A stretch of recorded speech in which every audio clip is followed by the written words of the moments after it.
wish upon a star.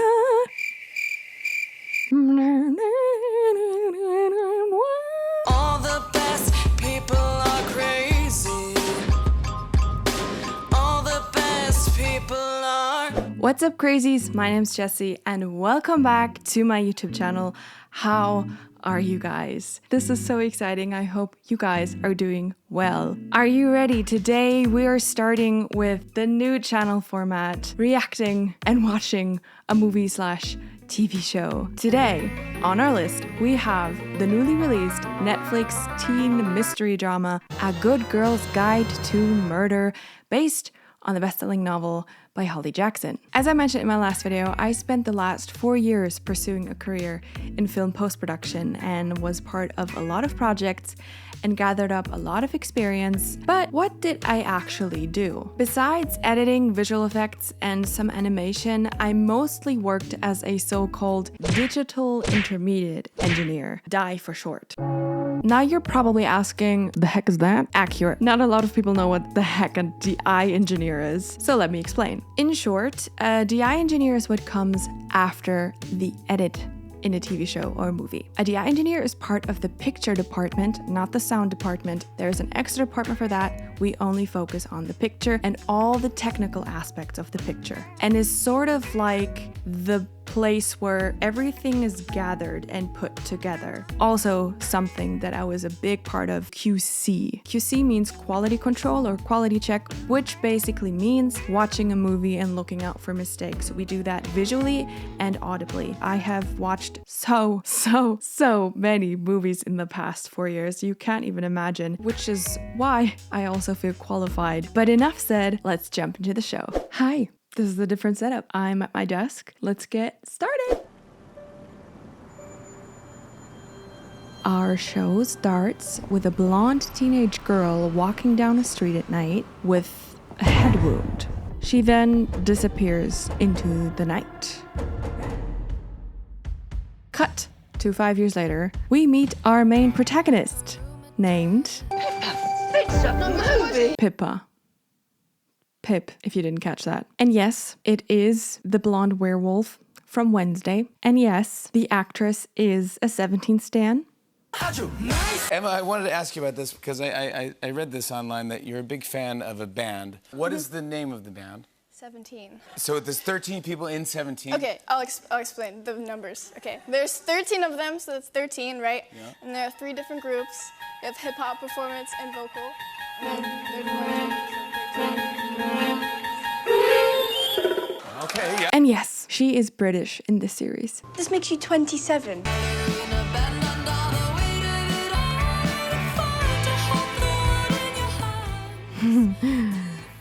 Who is he? He's cute. Ooh, that's a good-looking young man. Whoa. How you doing? We're taking a U-turn today. Hello? Pip and her friends try to buy liquor from a store, and she is supposed to be the distraction. And here we get a prime example of how inconspicuous our main character can be. Hi. Hi. Hi. Hi. I had a question I wanted to ask you. Are you here as some kind of a decoy? Yes. Yeah, so she sucks at being secretive completely. Of course they get caught. Okay, so here we have our first little DI lesson. If you look really closely, it depends on how good your internet connection is, but mine was good enough. You can see that the people who color graded this used a grain plugin. What is grain? Grain is something that's left over from a time where we still were using analog camera, and there would be like a little bit of dirt, a little bit of like stuff on the film that you couldn't get rid of, and so it made the whole footage look noisy, so to say. Here, they did not use an analog camera. No, they used a normal digital camera with clean picture. Why can I tell? Because I can tell that this grain is fake.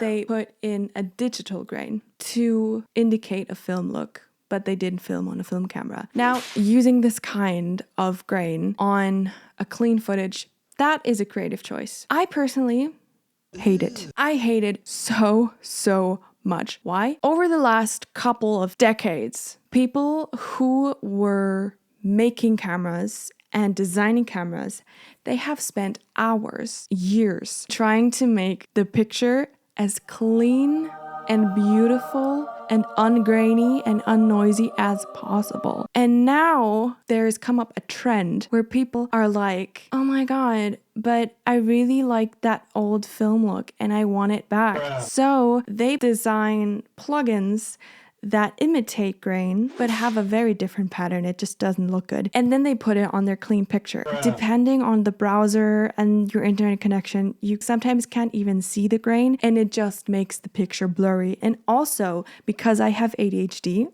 neurodivergent check, it's distracting. I understand when people use these kinds of grain plugins in shows that are like historical dramas in like the 60s or Stranger Things in the 80s, right? That's fine because you can pretend as if it was filmed back then and then the cameras would not be new enough that they wouldn't have that natural grain. But there are also cases where they don't do it, like in Bridgerton. Oh my God, I love it. Bridgerton is the prime example of making it historic without putting in a bunch of grain plugins and just having the most beautiful, clean picture you've ever seen. That's another reason why I love Bridgerton so much. If I should react to Bridgerton, let me know. I would love to. Every single episode. However, this show is set in 2019. Sorry, quick editor's note. I'm a klutz and can't do math. The disappearance of the girl is in 2019, but this show is set 5 years later, so 2024. It's this year. It's this year, Jessica. Get it right. Come on. It's not even early 2000s. This was definitely a creative choice, and now you can't unsee it too. You're welcome. As they walk through the town, the group walks past a tribute to the girl we saw in the beginning. So that triggers a memory in Pip, and I guess we will find out what exactly as the show goes on. And apparently is a key moment because they are zooming in like crazy into this beautiful woman's face. Then Pip goes home and prepares a very weird dinner for herself. What's that? What's that, brother? It's a starter. Got homework to do. It's the first day of the holidays. What homework could you possibly have? My EPQ. Now, if you are like me and are not from a British country, then you might be wondering, what is an EPQ? According to Wikipedia, it's an extended project qualification that you do to apply to university, and it's like 50% of an A level. It's like extra credit. It's really important, Dad. Ah. Well, first you need to walk the dog. On her walk, she comes back to the memorial site, and we find out that the girl from the beginning was named Andy Bell. There better be a good reason why I'm not watching Love Island right now. I've decided what I'm doing my EPQ on. I'm going to solve the Andy Bell case. Not this again. The Andy Bell case is solved. Her boyfriend killed her, remember? The whole world thinks Singh is guilty, but he never had a trial and I never even found Andy's body. And he was always really nice to me.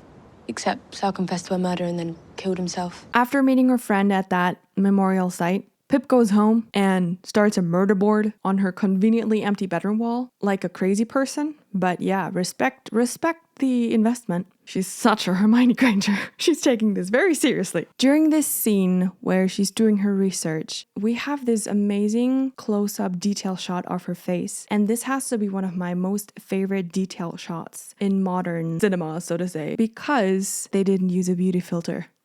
Thank God. Her face looks natural. You can see the pores on her face. You can see her beauty marks. You can see that she didn't perfectly pluck her eyebrows. They did a close-up of her face without ruining it with a blurry, stupid beauty filter, which shows like Riverdale are full of. It's so unnecessary because when you go up like this to her face, she's a human. She will have pores. So thank you. Thank you. The next day, Pip decides to go and seek out Sal's younger brother Ravi by, again, being the most inconspicuous possible.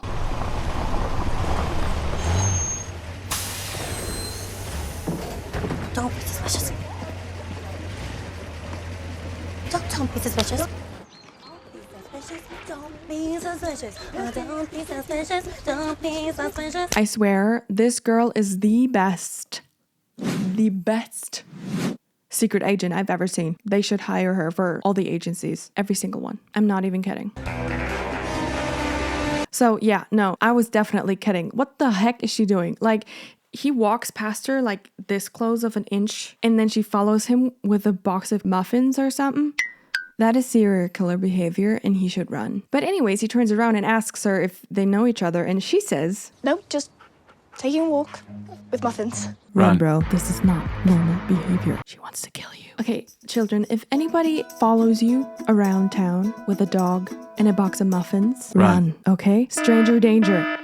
That's what they were talking about. Also, apparently, this Ravi guy is like a genius flavor tasting person. Vanilla essence. Yes. Muffin genius. All right, thank you. Maybe they are perfect for each other. They are both weird. This is me. I'm Pip.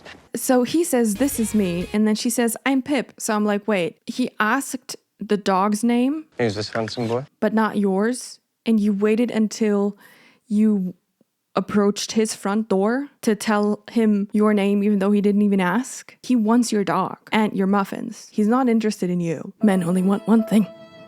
Two things, dogs and muffins. It's an extended project qualification I need to do for my university application. I thought of the Andy Bell case and your brother. So, yeah, I guess that's what I'm doing, and I was wondering if I could ask you some questions. Oh, wow, I think you should go. But- My brother's dead.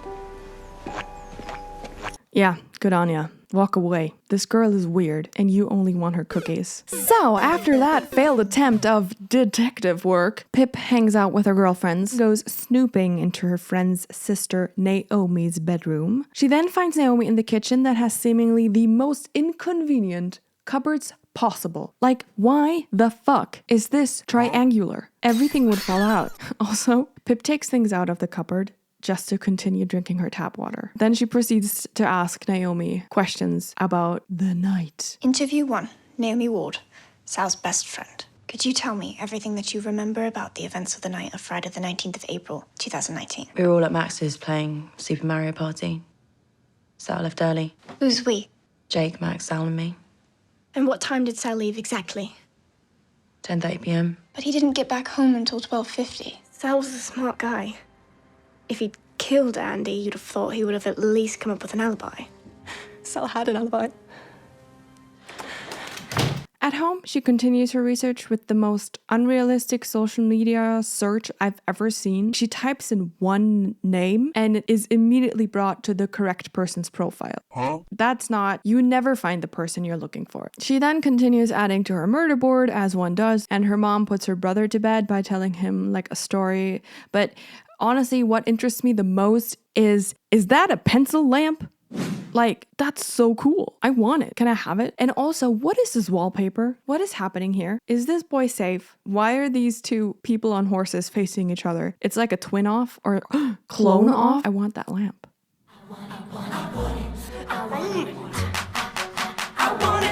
In order to ask Max Hastings, a person of interest, her and her friend Cara decide to get summer jobs as waitresses at this like fancy party. I think it's like a wedding anniversary of some rich person. And they get dressed in the fanciest dork costumes I have ever seen in my entire life.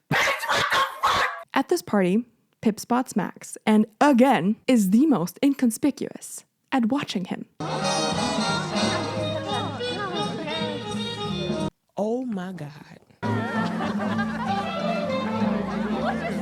Oh my God. Girl, please, have you not ever once in your life seen a crime show or at least like a undercover movie? No. Please get stuck in the door with those pointy arms. Thank you. So she finds Max in the basement playing darts. You've been stalking me. Yeah, no shit, Sherlock. He says he will answer her questions if she does a shot every time he answers one. No, which is such a red flag because this girl's a minor. She should have just run out of there. But she does it. She actually drinks. She's so obsessed with solving this case. This is like her second interview and she's like... Hit me. Don't do that, children. We've already learned 2 lessons. Number 1, don't trust men who only want your cookies or muffins and your dog. Number 2, don't trust men who say they will only answer your question when you take a shot. These are good life lessons, children. So Max tells her that they were playing FIFA, not Mario Party, like Naomi had said before, and that Sal left at 10:30 and that Naomi was MIA. So then she asks him about Sal's alibi, and he answers this. We were Sal's alibi. He made us lie for him. The day after Andy went missing, Sal asked us to tell the police that he stayed around mine until 12:15. The Sal I knew, no way he could have killed her. But he confessed to it.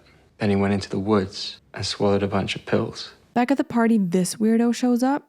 A word to the wise. I've heard you're a bit of a nosy Parker. You know what happens to nosy Parkers, don't you?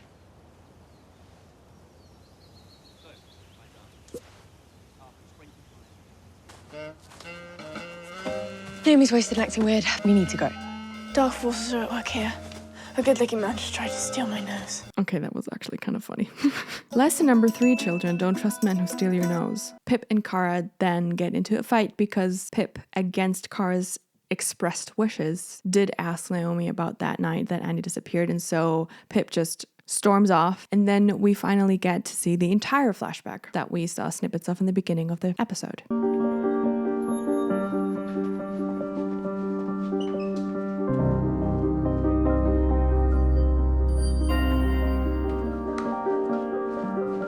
Hey, Pip. Have you seen Andy?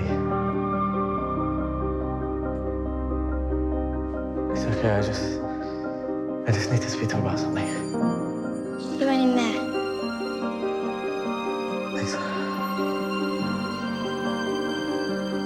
Now I think I get it. She sent Sal after Andy and probably thinks that it's like her fault that she's dead or went missing or that he ended up dead. But if you saw something that hasn't left you for 5 years that you still constantly think about, she constantly thinks about this apparently, right? I haven't shown it all, but this is the 3rd time we see this flashback. So if it's something so precedent on your mind, why are you waiting 5 years to come forth? She's not even coming forth. She just randomly decides one day, I'm going to solve this missing persons case, even though it's already been solved. Why? Anyway, Pip goes back to Ravi. Hi. Hi. Hi. I have important information for Ravi. From a galaxy far, far away? But why are you here? Came to say that I'm sorry. Why did you think he was innocent? I knew so. He was always kind to me. He would never have done anything to hurt her. No, girl. You were a child.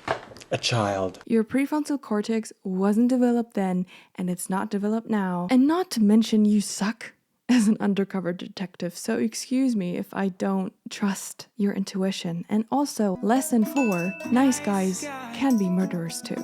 We are learning a lot today. Anyway, Ravi leads her upstairs to his brother's room. Please get stuck again. Oh no, she learned her lesson. Ravi then shows her Sal's phone, and we get the big reveal. Sal can't articulate, like, what the heck is this grammar? Except apparently when he confesses to murder, I'm calling it now, this guy did not write that message. The confession. The grammar. The last text, punctuation is perfect, but the others... Sal was the smartest person I knew, but he texted like an illiterate. He didn't write the confession. Did I say it? Did I call it? I did. They make that very obvious that Sal did not write that message. It's so obvious that a child could solve that. Pip then goes home with Sal's phone and looks through his text messages with Andy. And can I just say that the way that this guy texts physically makes me uncomfortable. It takes me longer to understand what he's saying as if he just had written a normal, coherent sentence without the numbers in it. Please just articulate, sir.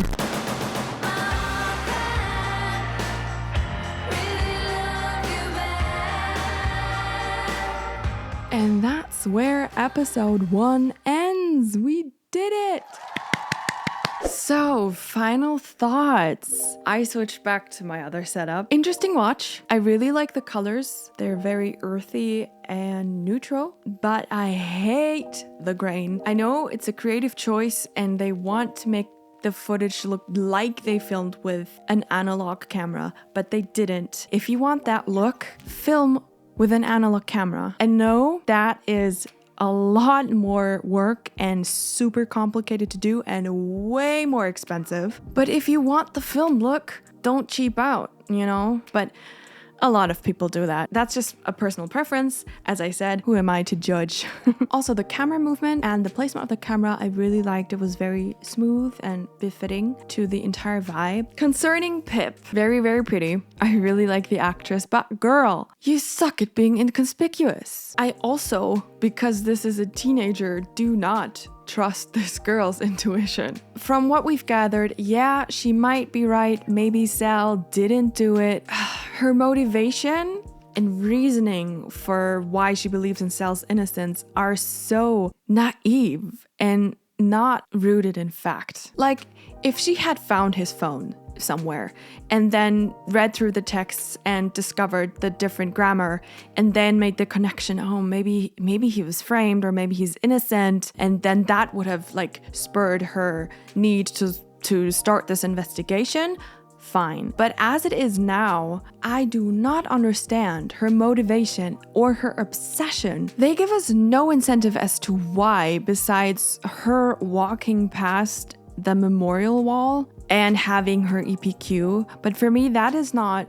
a strong enough reason to get immediately obsessed in wanting to solve this case out of the blue. And also, like I said, why did she wait 5 whole years until she started this investigation while she had reasons to believe that Sal was innocent? And why hasn't she come forward if she thinks that she knows something valuable? I do have to say, I haven't read the book. Maybe there's a bigger backstory. Maybe she wasn't able to or whatever. But from what we can see in the show so far, it doesn't make sense to me why she now suddenly decides that she wants to solve this case and everyone else is wrong and she's right and this guy is innocent because he was always nice to me. So let me know what you think or you thought of this show, and if I should continue watching and giving my 2 cents about the whole thing. Like I said, it's now available on Netflix, or if you're watching from Germany, you can watch it on ZDF, or you can just use a VPN if you have one and set your location to the US, and then you can watch it on Netflix. Let me know what else I should watch in the comment section down below, what you want to see me comment on. Be sure to follow me on my social media. You find the links to them down below. Also, don't forget to subscribe to this channel and to my second channel, Jessie Grace, where I am starting out as an indie musician by posting covers or original songs. Quick side tangent concerning my upload schedule. I said I would be posting weekly on Jessie Grace. I decided to change that. I will ping pong back and forth between Jessie Grace and Graceful, and you will have weekly videos, but every 2 weeks on every channel. Just subscribe to both channels so you never miss an upload and the amazing content coming your way. Thank you guys so much for watching. Stay crazy. See you in the next video. Bye! What do you think of that outro? Is that better? I want to do a new channel outro. I used to say be blessed, see you next week, bye. Doesn't fit anymore. Graceful, crazy, stay crazy. Or is stay weird better?